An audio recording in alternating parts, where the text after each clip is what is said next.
আমাদের বাড়ির সামনেই নীল পুজো হয়, আর নীল পুজোর সমস্ত অনুষ্ঠানগুলো যেমন কাটা ভাঙা, আগুন ভাঙা, সেগুলো আমাদের বাড়ির এরিয়ার ধরেই হয়, যার জন্য আনন্দটা ভীষণ।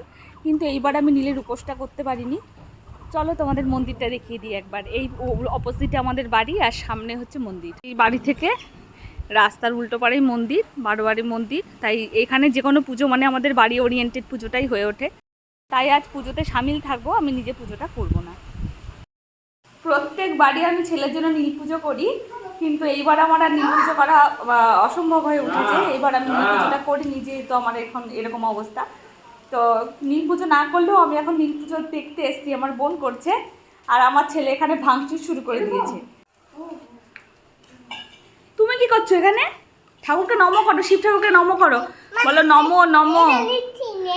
না বলো, মা ঠাকুর বেবিটাকে ভালো রাখো, বলো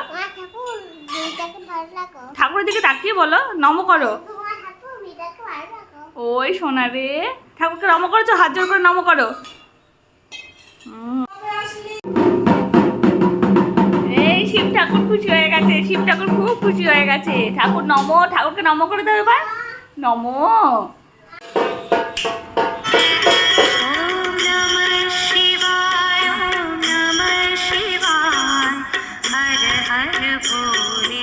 Namah Shivaya.